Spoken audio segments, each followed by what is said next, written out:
Libro segundo. Una trampa para el príncipe pálido. Pero fue en Natsokor, la ciudad mendiga, donde Elric encontró a un viejo amigo y se enteró de una noticia acerca de un viejo enemigo. Crónica de la Espada Negra. Capítulo 1. La corte de los mendigos. Natsokor, la ciudad mendiga, tenía mala reputación en todos los reinos jóvenes. Erigida junto a la ribera de aquel río fiero, el Barkalk, y no muy lejos del reino de Orc donde se extendía el pavoroso bosque de Troos, Natsokor expelía un hedor que resultaba sofocante a 10 millas de distancia y apenas recibía visitantes. Desde aquel desagradable lugar partían sus habitantes a mendigar por el mundo y a robar lo que podían, para traerlo de vuelta a Natsokor, donde la mitad de sus ganancias pasaban a las arcas del rey a cambio de su protección. El rey de Natsokor llevaba muchos años en el trono y era llamado Yurisi, el de los 7 dedos, porque solo tenía 4 dedos en la mano diestra y 3 en la zurda. Su rostro, en otro tiempo hermoso, estaba salpicado de llagas y un cabello asqueroso, infestado de piojos, enmarcaba sus facciones enfermizas en las que la edad y la mugre habían trazado un millar de arrugas. En mitad de toda aquella ruina asomaban 2 ojos pálidos y brillantes. Como símbolo de su poder, Yurisi tenía una enorme hacha llamada Sajacarnes que llevaba siempre al costado. Su trono era de roble negro toscamente tallado y tachonado de oro en bruto, huesos y piedras semipreciosas. Debajo del trono estaba el tesoro de Yurisi, un cofre de riquezas que no permitía ver a nadie que no fuera él. Yurisi pasaba la mayor parte del día recostado en el trono, presidiendo una sala deprimente y lóbrega donde se congregaba su corte, una chusma de bribones de aspecto y modales demasiado repulsivos para ser tolerados en ningún lugar que no fuera aquel. Para iluminar la sala y calentarla, permanecían encendidos constantemente unos braseros de desperdicios que despedían un humo aceitoso y un hedor que se imponía a todos los demás de la estancia. Y ahora había un visitante en la corte de Yurisi. El hombre se hallaba ante el estrado sobre el cual estaba instalado el trono y de vez en cuando se llevaba a los labios, encendidos y carnosos, un pañuelo impregnado en un intenso perfume. Su rostro, habitualmente moreno, tenía un color grisáceo y en sus ojos había un aire torturado, casi fantasmal, mientras su mirada vagaba de los mendigos llenos de mugre a los montones de basura y a los braseros que ardían con luz mortecina.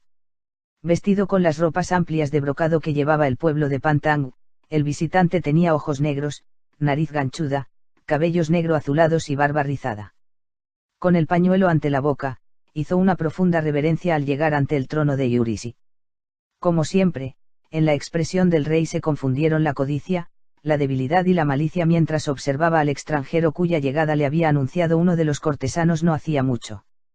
Yurisi recordó el nombre y creyó adivinar el motivo que llevaba hasta allí al hombre de Pantang. Había oído decir que estabas muerto, Teleb Kaarna. Que te habían matado más allá del Ormir, cerca del confín del mundo. Yurisi sonrió, dejando a la vista los negros restos descompuestos de su dentadura. Teleb Kaarna se quitó el pañuelo de la cara y su voz, sofocada al principio, fue cobrando fuerza mientras recordaba la derrota que había sufrido hacía poco. Mi magia, dijo, no es tan débil que no me permita escapar a un hechizo como el que fue urdido ese día. Mientras el dogal de carne rodeaba las huestes de Kelmain, me trasladé bajo tierra con un conjuro. La repulsiva sonrisa de Yurisi se hizo aún mayor. Así que te escondiste en un agujero, ¿no es eso? Los ojos del hechicero le miraron con ferocidad. No voy a discutir la capacidad de mis poderes con. Se interrumpió y exhaló un profundo suspiro que lamentó al instante. Dirigió una cauta mirada a la corte de mendigos sarnosos y tullidos que había ido ocupando el sucio salón y que miraban con aire burlón. Los mendigos de Natsokor conocían el poder de la pobreza y la enfermedad, sabían cuánto aterraban a quienes no estaban acostumbrados a ellas. Y, así, su propia escualidez les ponía a salvo de intrusos. Una tos repulsiva que quería ser una risotada estalló en la garganta del rey Yurisi. Y ha sido tu magia lo que nos ha traído aquí. Todo su cuerpo se agitó mientras sus ojos inyectados en sangre continuaban fijos en el hechicero. He cruzado los mares y todo Vilmir para llegar hasta aquí, dijo Teleb Kaarna, porque he oído que existe alguien a quien odias más que a nadie. Y aquí odiamos a todo el mundo, a todos los que no son mendigos. Le recordó Yurisi. El rey intentó una nueva carcajada que se convirtió, como la anterior, en una tos ronca y convulsiva. Pero sobre todo aborreces a Elric de Melniboné. Sí, he de darte la razón. Antes de que se hiciera famoso como asesino de su propia raza, como traidor de Imrir, vino a Natsokor a engañarnos, disfrazado de leproso y diciendo que había venido mendigando desde más allá de Karlak, en las tierras del este. Se burló de mí ignominiosamente y me robó una cosa del tesoro. Y mi tesoro es sagrado, no permito que nadie lo vea siquiera. Tengo entendido que te robó un pergamino con un conjuro que había pertenecido a su primo Yirkoon, respondió Teleb-Ka'arna. Yirkoon quería deshacerse de Elric y le hizo creer que el conjuro liberaría a la princesa Cimoril de su sopor mágico. En efecto, Yirkoon había entregado el pergamino a uno de mis súbditos que había acudido a mendigar a las puertas de Imrir. Luego, le dijo a Elric lo que había hecho. Elric se disfrazó, vino aquí y, con la ayuda de su magia, tuvo acceso a mi tesoro, mi sagrado tesoro, y recuperó lo que había acudido a buscar. Teleb-Ka'arna miró de reojo al rey de los mendigos. Hay quien dice que la culpa no fue de Elric sino de Yirkoon, que os engañó a los dos. Y el hechizo no despertó a Cimoril, ¿verdad? Es cierto, pero en Natsokor tenemos una ley. Yurisi levantó la gran hacha Sajakarnes y enseñó su filo mellado y oxidado. A pesar de su aspecto poco cuidado, era un arma temible.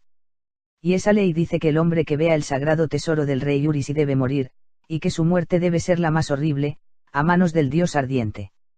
Y ninguno de tus súbditos ha conseguido aún llevar a cabo esa venganza.